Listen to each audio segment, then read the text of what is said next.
नमस्कार बच्चों, मैं नीरज नागर आप सबका स्वागत करता हूं मेरे एरो स्टडी यूट्यूब चैनल पर। और आज का जो वन शॉट है हमारा जय विकास है। जय विकास का वन शॉट पार्ट वन हम कर चुके हैं और पार्ट टू आज मैं लेके आया।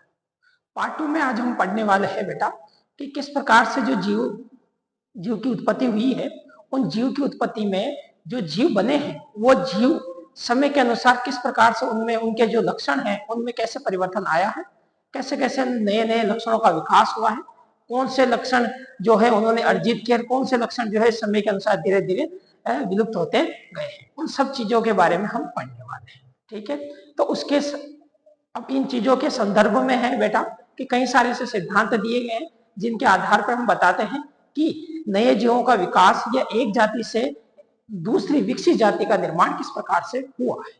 ठीक है, उसमें सबसे पहले हम बात करेंगे बेटा लेमार्क के सिद्धांत के बारे में बात करेंगे। किसके बारे में बात करेंगे? लेमार्क के सिद्धांत के बारे में बात करेंगे। लेमार्क का सिद्धांत क्या कहता है? ठीक है, हमारा सिद्धांत है लेमार्क का सिद्धांत। लेमार्क का सिद्धांत। ठीक है, लेमार्क का सिद्धांत है। लेमार्क का सिद्धांत क्या कहता है इसको समझना बेटा। अब देखो, लेमार्क का सिद्धांत का नाम है उपार्जित लक्षणों का सिद्धांत। क्या है बेटा? उपार्जित लक्षणों का सिद्धांत। लेमार्क के सिद्धांत का क्या नाम है? उपार्जित लक्षणों का सिद्धांत कहते हैं। लेमार्क क्या कहते हैं इस सिद्धांत के अनुसार? ठीक है, क्या कहते हैं वो? ये कहते हैं बेटा कि जो भी व्यक्ति या कोई भी जीव जो है जिन अंगों का ज्यादा इस्तेमाल करता है वो समय के अनुसार विकसित होते जाते हैं, और जिनका इस्तेमाल वो धीरे धीरे करना बंद कर देते हैं या धीरे धीरे कम करते हैं, तो धीरे धीरे करते करते क्या हो जाता है बेटा? विलुप्त हो जाता है या निष्क्रिय हो जाते हैं। ठीक है, जैसे इन्होंने एग्जाम्पल लिया, इन्होंने क्या लिया? जिराफ का एग्जाम्पल है। इन्होंने कहा कि जिराफ जो था वो कुत्ता या भेड़ जैसा था। ठीक है, शुरुआत में क्या था बेटा? कुत्ता या भेड़ जैसा जिराफ था, इतना सा ही जिराफ था। क्या हुआ कि वो धीरे धीरे जब वो झाड़ियों की पत्तियां जो खाने लगा ना बेटा, तो गर्दन आगे के पैरों का वो ज्यादा इस्तेमाल करने लगा, और ज्यादा इस्तेमाल करते करते वो क्या हो गया? आज का जो जिराफ है वह विकसित हो गया, यानी उसकी जो गर्दन और आगे के पैर है वो ज्यादा विकसित हो गए। तो ऐसा इन्होंने कहा, लेकिन ऐसा वास्तव में ऐसा नहीं होता है बेटा। क्यों? क्योंकि कुछ ऐसे एविडेंस है जिनके आधार पर हम कह सकते हैं कि ऐसा नहीं हो सकता। क्यों? कि देखो, अगर ऐसा होता तो जीवन काल में जो है हम मानव जो है अपने जीवन काल में कई बार दाढ़ी मूंछ कटवाता है, ठीक है, लेकिन बार बार वो क्या हो जाती है बेटा? आती है और अगली पीढ़ी में प्रकट भी होती है। ठीक है, जैसे हमारे शरीर में रोम्स है, ठीक है, ये धीरे धीरे जो है आप ये कह सकते हैं इनका कोई ज्यादा इस्तेमाल हम करते नहीं है, फिर भी क्या है बेटा? ये अगली पीढ़ी में आ रहे हैं। ठीक है, इसके अलावा जो है एक साइंटिस्ट है, उन्होंने इस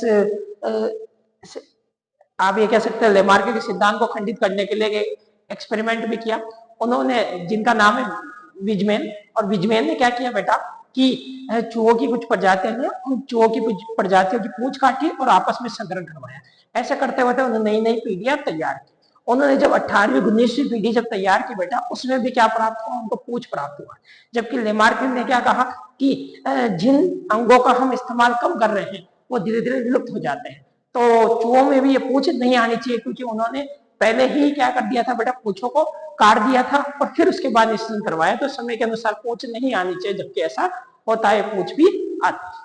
ठीक है, तो ऐसा ही लेमार्क का सिद्धांत है। तो लेमार्क का सिद्धांत को लिख लेते, क्या क्या इंपॉर्टेंट बातें है इसकी। लेमार्क का सिद्धांत उपार्जित लक्षणों का सिद्धांत है। इनके अनुसार क्या होता है बेटा? नए लक्षणों का विकास किस प्रकार से होता है? तो याद रखना, जिन अंगों का ज्यादा इस्तेमाल किया जाता है, अधिक इस्तेमाल किया जाता है, अधिक उपयोग, ऐसे लिखो, उपयोग किया जाता है, वह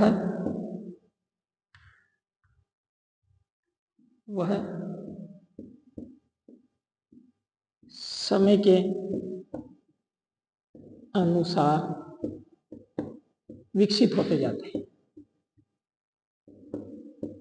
विकसित होते जाते हैं। ठीक है, और जिनका इस्तेमाल नहीं करते वो क्या हो जाते हैं बेटा, निष्क्रिय हो जाते हैं। ठीक है, इसके दोष याद रखना है आपको, इंपॉर्टेंट है, दोष याद रखने हैं। क्या क्या दोष है? तो सबसे पहले विजमेन ने इसको खंडन किया, विजमेन का चूहों पर प्रयोग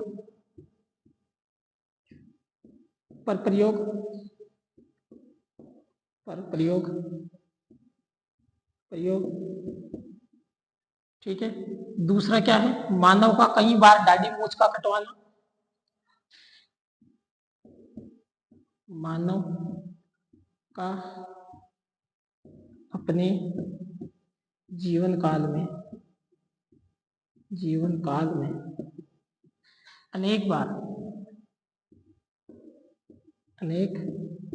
बार दाढ़ी मूंछ का कटवाना, दाढ़ी मूंछ का कटवाना, मूंछ का कटवाना।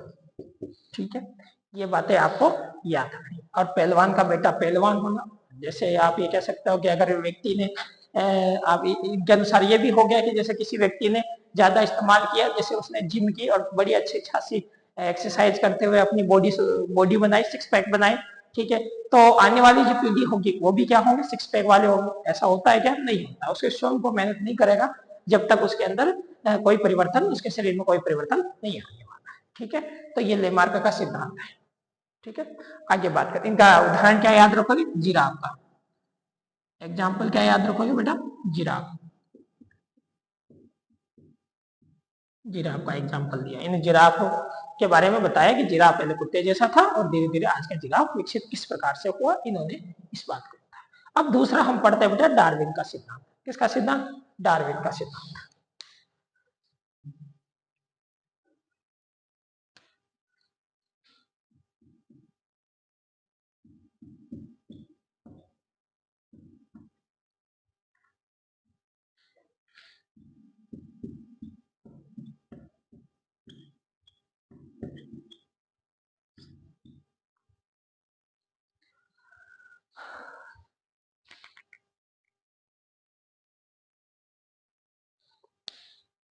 ठीक है, अब देखो बेटा डार्विन का सिद्धांत क्या कहता है। डार्विन का सिद्धांत प्राकृतिक चयन का सिद्धांत है, नेचर सिलेक्शन का सिद्धांत है। और इन्होंने क्या कहा है इसके बारे में समझते हैं। देखो बेटा, इनके सिद्धांत का क्या नाम है? प्राकृतिक चयन का सिद्धांत, प्राकृतिक वर्ण का या चयन का सिद्धांत, प्राकृतिक वर्ण का सिद्धांत है इनका। सिद्धांत नाम याद रखना है बेटा आपको कि कौन से साइंटिस्ट ने, कौन से वैज्ञानिक ने कौन सा सिद्धांत दिया, ये आपको याद रखना है। प्राकृतिक वर्ण का सिद्धांत दिया है इन्होंने। ठीक है, इस सिद्धांत के अनुसार क्या कहा इन्होंने ये कहा कि जो जीव प्रकृति के अनुसार ढल जाते हैं वो धीरे धीरे क्या होते जाते हैं बेटा? विकसित होते जाते हैं।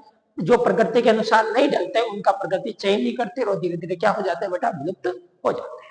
जैसा कि एक तरीके से समझ सकते हो आप कि जैसे हमने आज देखो बेटा, जैसे आप एक तरीके से इस तरीके से समझ सकते हो, जैसे सर्दी आती है, सर्दी में अगर हम गर्मी के कपड़े पहनेंगे तो बीमार हो जाएंगे, और गर्मी में अगर हम सर्दी वाले कपड़े पहनेंगे तब भी क्या हो जाएंगे बेटा? बीमार होंगे। यानी हमें प्रकृति के अनुसार ढलना पड़ेगा। यदि हम प्रकृति के अनुसार ढलेंगे तो क्या होगा बेटा? हम स्वस्थ बने रहेंगे और हमारा विकास सुचारू रूप से चलता रहेगा। ऐसा ही डार्विन ने कहा। डार्विन ने क्या समझाया कि प्रत्येक जीव जो है, इनका एक जो सिद्धांत है, तो इन सिद्धांत में क्या कहते हैं कि सभी जीव जो है वो जनन करते हैं। क्या करते हैं बेटा? सभी जीवों में एक ताकत होती है जनन की, असीम क्षमता होती है। जनन की क्या होती है बेटा? असीम क्षमता होती है।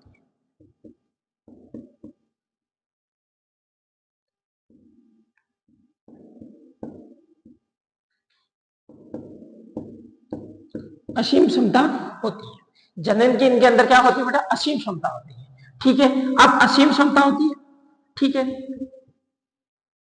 लगातार जनन करते हैं, ठीक है, कहीं मात्रा में इनका मतलब आप ये कह सकते हो कि कुछ जीव जो है काफी ज्यादा मात्रा में जन्म करते हैं, ठीक है, फिर भी क्या होती है बेटा कि उनकी जनसंख्या क्या होती है बेटा, स्थायी रहती है, कांस्टेंट रहती है।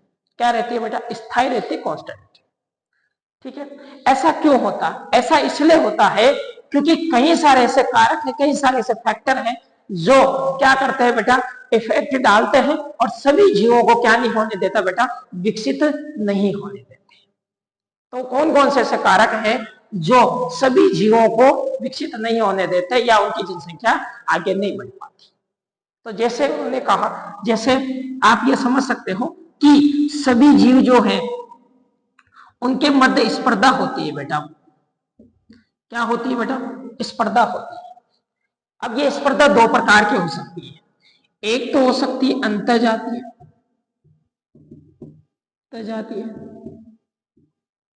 ठीक है, एक हो सकती है अंतराजातीय।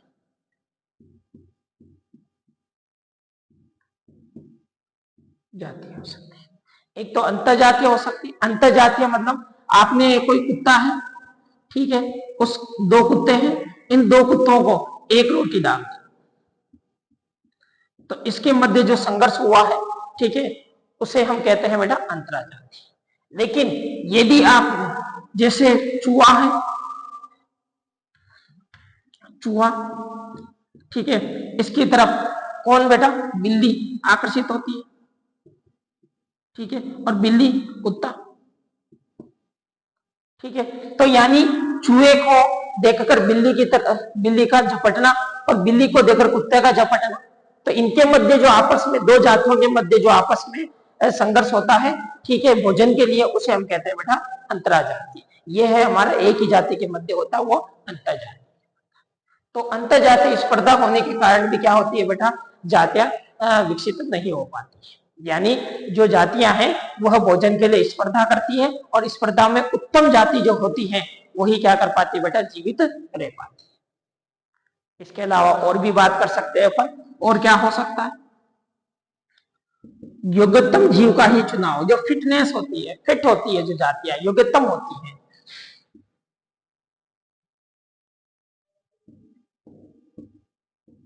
जातियों का चुनाव। प्रगति क्या करती है बेटा, योग्यतम जातियों का ही क्या करती है बेटा, चुनाव करती है। अब योग्यता, डार्विन ने ये योग्यता किसको बताया, कौन सी जातियां योग्यतम होती है, कौन सी जातियां फिट होती है, तो जिनमें जनन क्षमता ज्यादा होती है, जनन क्षमता जिसमें ज्यादा होती है वो जातियां क्या होती है बेटा, काफी फिट होती है और उन्हीं जातियों का क्या किया जाता है बेटा, चुनाव किया जाता है। ठीक है, यही सिद्धांत क्या कहलाता है बेटा, डार्विन का सिद्धांत, प्राकृतिक वर्णन का सिद्धांत कहलाता है। एक बार और समझना इस सिद्धांत को, क्या कहना चाह रहा है कि प्राकृतिक वर्णन का सिद्धांत क्या कहता है कि जो जातियां प्रकृति के अनुसार ढल जाती है वो जातियों का क्या होता है बेटा, प्रकृति चुनाव करती है, वही जातियां आगे जाकर विकसित हो पाती है। जो प्रकृति के अनुसार नहीं ढल पाती वो जातियां क्या नहीं होती बेटा, विकसित नहीं होती और धीरे धीरे क्या हो जाती है बेटा, विलुप्त हो जाती है। उनमें देखो बेटा, उन्होंने देखो इन्होंने एक इसको समझाने के लिए क्या बातें कही, सभी जीवों में क्या होती है बेटा, जनन करने की असीम क्षमता होती है।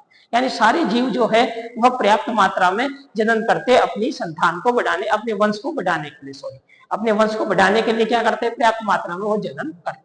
लेकिन काफी ज्यादा मात्रा में जनन करने के बाद भी जातियां क्या होती है बेटा, लमसम क्या होती है बेटा, स्टेबल रहती है, स्थायी रहती है। ऐसा क्यों होता है कि काफी ज्यादा मात्रा में जनन करने के बावजूद भी जातियों की जनसंख्या क्या नहीं है, बढ़ नहीं है, एक तरीके से अपार मात्रा में नहीं बढ़ रही है, ठीक है, जनसंख्या विस्फोट नहीं हो पा रहा है। ऐसा क्यों होता है, ऐसा इसलिए होता है बेटा क्योंकि जातियों के मध्य क्या होता है बेटा, स्पर्धा होती है। क्या होती है बेटा, स्पर्धा होती है। कुछ जातियां जो है आपस में ही लड़ती है, कुछ दो जातियों के मध्य स्पर्धा हो जाती है, उस कारण से जो है जो उच्चतम जाति होती है वो जीत जाती है और वो ही आगे जाकर विकसित हो पाती है। निम्नतम जातियां क्या हो जाती है बेटा, नष्ट हो जाती है। ठीक है, और क्या है बेटा, योग्यतम जातियों का ही प्रकृति क्या करती है बेटा, चुनाव करती है। योग्यतम जाति यानी जिनमें जनन क्षमता ज्यादा होती है उन जातियों का क्या करती है बेटा, प्रकृति चुनाव करती है और उन्हीं जातियों का आगे जाकर क्या होता है बेटा, विकास हो पाता है। तो जिन जिन लक्षणों का विकास डार्विन के अनुसार वही लक्षण आगे विकसित हो पाते हैं जो प्रकृति के अनुसार ढले हुए रहते हैं। इन्होंने ऐसा एक एग्जाम्पल भी बताया, उस एग्जाम्पल को हम पढ़ते हैं। ठीक है, औद्योगिक अतिकर्षणता का उदाहरण है बेटा, उसको हम समझते हैं। उदाहरण का एग्जाम्पल है, उदाहरण उसे समझते हैं।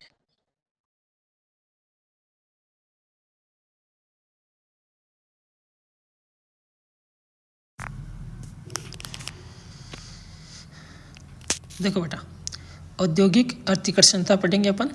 औद्योगिक अतिकर्षणता,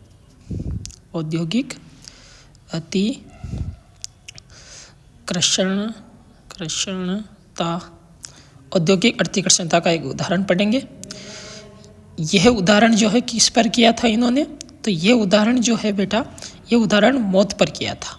किस पर किया था? मौत पर, मौत पर किया था। ठीक है, अब देखो मौत के बारे में बताया इन्होंने, और किस प्रकार से जो है मौत जो है का सिलेक्शन हुआ प्रकृति में, उस चीज़ को इन्होंने समझाया। अब सबसे पहले बात करते हैं अपन कि औद्योगिक अतिकर्षणता के बारे में बात करते हैं। औद्योगिक अतिकर्षणता जो है वह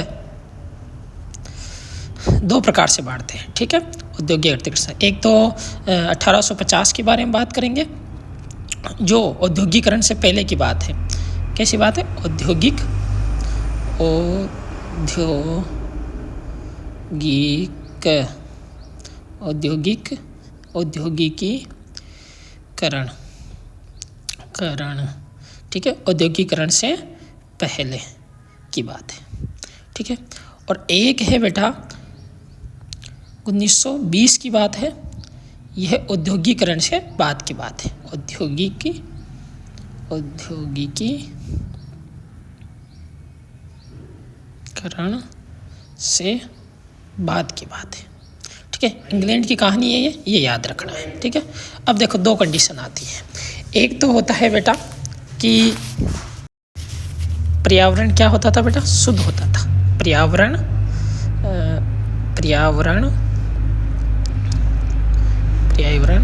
शुद्ध होता था।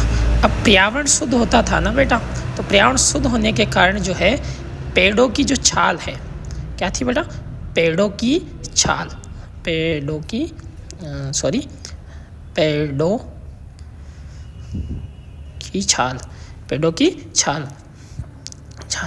जो होती थी, पेड़ों की छाल, उस पर क्या पाए जाते थे बेटा? लाइकेन पाए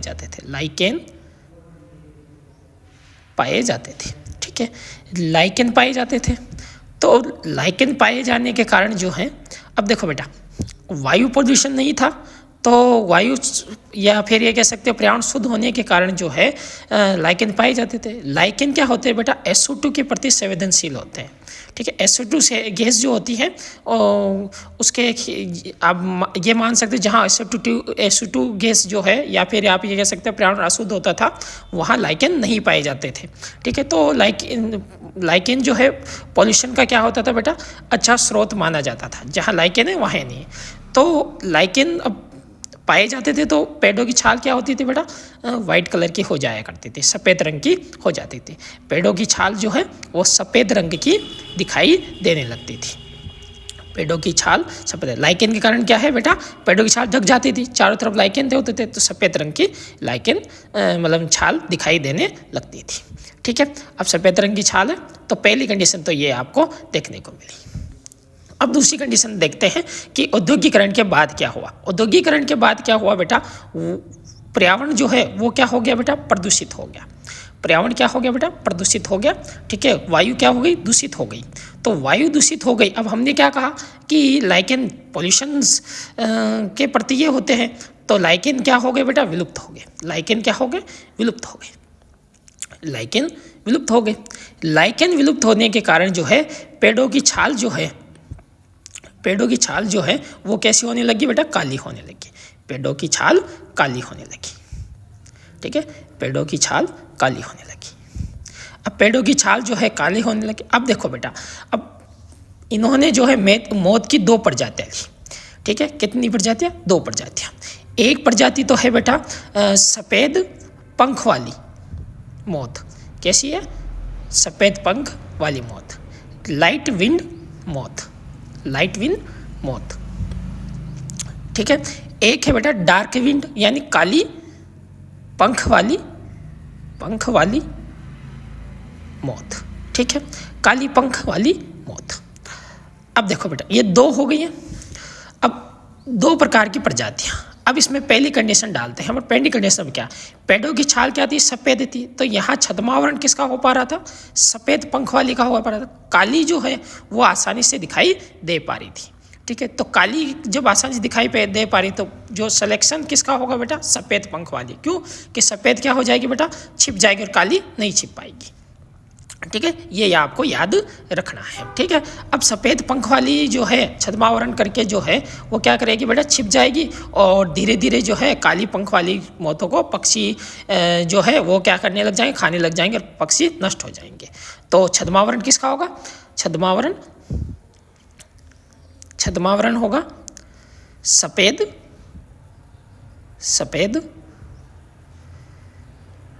पंख वाली मौत का। तो नेचर ने किसका सिलेक्शन किया बेटा, पंख वाली मौत का सिलेक्शन किया, पंख वाली मौत का सिलेक्शन किया। ठीक है, अब पंख वाली मौत चुनी गई। ठीक है, अब दूसरी कंडीशन देखते हैं। यहाँ इसका सिलेक्शन हो गया, अब दूसरी कंडीशन देखते हैं। अब देखो बेटा जो है जब पर्यावरण प्रदूषित था, लाइकेन विलुप्त हो गए थे, तो पेड़ों की छाल जो औद्योगिकरण के बाद लाइकेन क्या हो गए थे बेटा, विलुप्त हो गए थे। तो पेड़ों की छाल काली हो गई थी। पेड़ों की छाल काली हो जाने के कारण, लाइकेन विलुप्त होने के कारण और पेड़ों की छाल हो जाने के कारण जो है वो क्या हुआ बेटा कि सफ़ेद पंख वाले आसानी से दिखाई देने लगे और काले पंख वालों ने क्या करना लगा, छद्मावरण करने लगा। अब काले पंख वालों के मध्य क्या हुआ बेटा, छद्मावरण है, क्योंकि पेड़ों की छाल भी काली है और काले पंख वाले तो आसानी छिप पाएंगे। तो छद्मावरण किसका होगा बेटा, काले पंख वालों का। तो प्रकृति किसका चयन करेगी बेटा, काले पंख वाली जो मौत है उसका सिलेक्शन होगा। अब काली पंख वाली मौत का सिलेक्शन होगा तो आप ये समझ लीजिए कि नेचर ने भी किसका सिलेक्शन किया है, इस प्रकार से काली पंख वाले का। तो डार्विन ये कहना चाह रहे हैं कि अगर जो प्रजातियां जो प्रकृति के अनुसार ढल जाती है, प्राकृतिक वातावरण के अनुसार ढल जाती है, वही प्रजातियों का क्या होता है बेटा, सिलेक्शन हो पाता है। ठीक है, तो और बाकी अदर प्रजातियां जो हैं उनका सिलेक्शन नहीं होता है। तो प्रकृति के अनुसार जो प्रजातियां ढलेगी उन्हीं जातियों का क्या होगा बेटा, सिलेक्शन होगा। ये हमारा इसका नेचर सिलेक्शन का सिद्धांत का एक एग्जाम्पल है। ठीक है, तो अब आगे हम पढ़ेंगे कि किस प्रकार से नेचर सिलेक्शन का सिद्धांत जो है वह फ्लॉप हुआ और किस प्रकार से जो है कुछ ऐसी बातें हैं जिसके कारण जो है डार्विन जो है उनका सिद्धांत जो है वो क्या हो जाता है, फेल हो जाता है। ठीक है, ये याद रखना। तो अब देखते हैं बेटा डार्विन की कमियां देखते हैं। डार्विन ने वैसे सिद्धांत बहुत बढ़िया है डार्विन का, डार्विन में कोई सिद्धांत में कोई कमी नहीं है, लेकिन कुछ बातें हैं जो डार्विन की अमान्य हो जाती है। तो डार्विन की कमियां देखते हैं, हमारा टॉपिक है डार्विन की कमियां। ठीक है, अब क्या कमियां रही है इसे देखते हैं।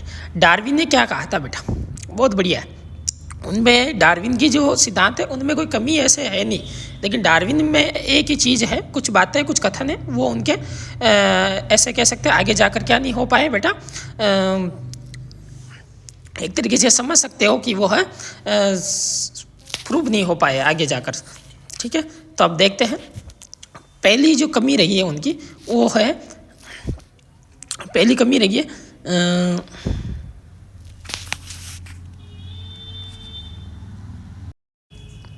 छोटे छोटे उत्परिवर्तन से नए जीव का विकास हुआ। इन्होंने क्या कहा, जो छोटे छोटे उत्परिवर्तन हुए उनसे क्या हुआ बेटा, नए जीव का विकास हुआ। ठीक है, तो डार्विन ने कहा कि जो छोटे छोटे जो उत्परिवर्तन हुआ है, यानी जो नेचर सिलेक्शन हुआ है वो उत्परिवर्तन के कारण हुआ है, लेकिन जो उत्परिवर्तन है वो कैसा हुआ है बेटा, छोटा छोटा हुआ है। ठीक है, तो छोटे उत्परिवर्तन से नए जीव का निर्माण हुआ है, ये इनके अनुसार है। दूसरा कथन क्या कहता है, दूसरा कथन कहता है बेटा उत्परिवर्तन जो है वो क्या होता है बेटा, दिशात्मक होता है। यानी हमें पहले क्या होता है, दिशात्मक होता है, अर्थात हमें पहले से ही पता होता है कि क्या है उत्परिवर्तन क्या है, पहले से ही पता है कि उत्परिवर्तन क्या है कि एक दिशा में होगा, इस दिशा में होगा या उस दिशा में होगा। ये इनकी कमी आ रही है, ठीक है। अब इन कमियों को दूर करने के लिए जो अगले साइंटिस्ट आए हैं हमारे, वो साइंटिस्ट है बेटा हुगो डी विरीज। क्या नाम है इस कौन से साइंटिस्ट है जिन्होंने इनका खंडन किया इस सिद्धांत का, ठीक है, हुगो डी विरीज, ठीक है। हुगो डी विरीज, ठीक है। हुगो डी विरीज ने क्या कहा बेटा, देखो हुगो डी विरीज ने कहा कि जो उत्परिवर्तन होता है वह छोटा नहीं होता है। उत्परिवर्तन जो होता है वह दिशात्मक, मतलब काफ़ी बड़े पैमाने पर होता है, दिशाहीन होता है, ठीक है। ये याद रखना, पहला है उत्परिवर्तन दिशाहीन होता है, उत्परिवर्तन दिशाहीन होता है, ठीक है। उत्परिवर्तन क्या होता है, दिशाहीन होता है। और उत्परिवर्तन जो है वो क्या नहीं होता, छोटा नहीं, तो काफ़ी बड़ा होता है, लार्ज, काफ़ी बड़ा, ठीक है। और इन्होंने जो ये है, आप ये कह सकते हो उत्परिवर्तन के बारे में जो बताया है वह इवनिंग प्रिमरोज पादप पर बताया है। किस पर बताया बेटा, इवनिंग प्रिमरोज पादप पर क्या किया बेटा, इन्होंने इसको खोजा उत्परिवर्तन को, ठीक है। अब देखते हैं बेटा कि उत्परिवर्तन के बारे में आगे जानते हैं। इसका वैज्ञानिक है आयनोप्थेरा लेमार्कियाना, ठीक है। आगे देखते हैं इसको। दूसरा पॉइंट क्या है इसका, दूसरा पॉइंट है बेटा कि है ना, दूसरा पॉइंट क्या है, देखो बेटा, बड़े पैमाने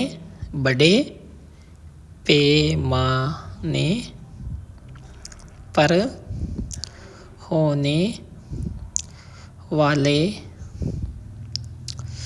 उत्परिवर्तन से नए जीव का निर्माण होता है। इसे क्या कहते हैं बेटा, साल्टेशन कहते हैं। यानी बड़े पैमाने पर होने वाला उत्परिवर्तन क्या कहलाता है, साल्टेशन कहलाता है, साल्टेशन कहलाता है, ठीक है।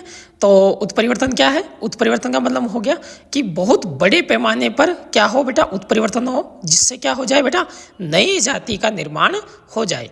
उसे ही क्या कहते हैं बेटा, उत्परिवर्तन कहते हैं या साल्टेशन कहा जा सकता है, ठीक है। इन्हीं बातों को आपको याद रखना है। तो आई होप, मैं आशा करता हूँ कि आप इसको समझ गए होंगे, ठीक।